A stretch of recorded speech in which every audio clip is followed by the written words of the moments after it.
Hi everyone, welcome to days 4 and 5 of Spellbinder's 12 Days of Stitchmas. Today's stitching dies include a gorgeous Noel and a really beautiful multi-piece snowflake.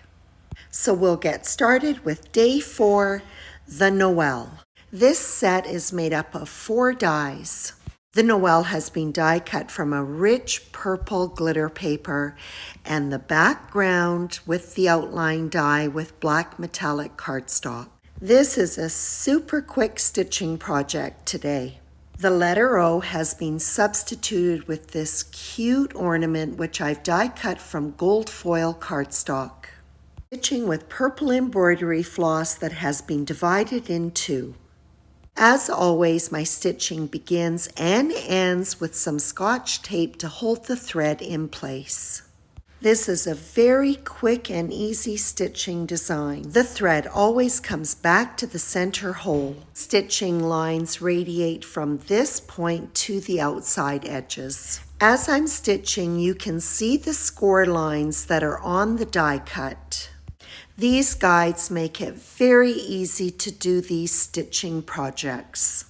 And when I'm done, I dot the back with Tombow glue and set it aside to dry completely.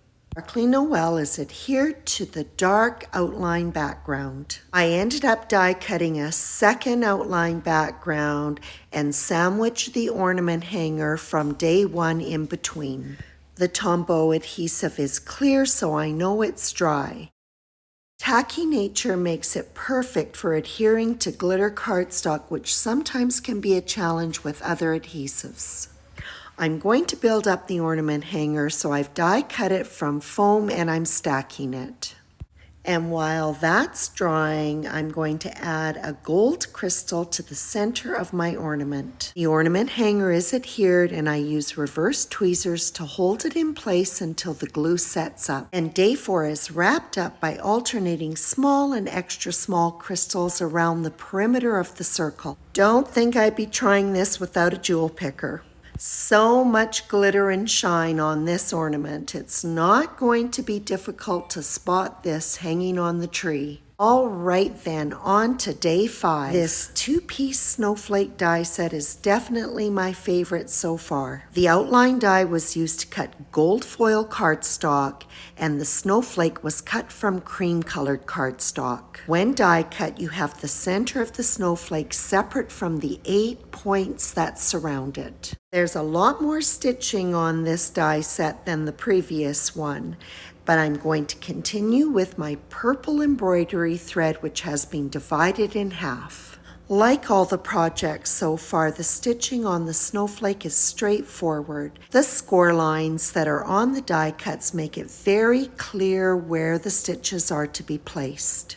And to begin and end the stitching on these small die cuts, I cut up little pieces of Scotch tape to hold those threads in place. Tombow glue is dotted on the back of all of the die cuts, making sure that I get good coverage.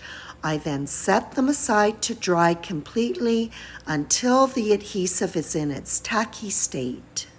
The outline die was used to cut another background piece so that I could sandwich the ornament hanger from day 1 die set in between that and the gold foil one.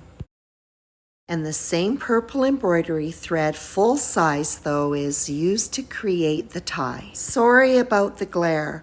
I did not realize while I was filming that my light from my work lamp was hitting it at just the wrong angle. Anyways, the adhesive is dry and it's nice and tacky, and I started off by placing all those outside points onto the background, and that made it easy to position the center of the snowflake. Lots of gold crystals on this one. I started off by embellishing the inside of the snowflake.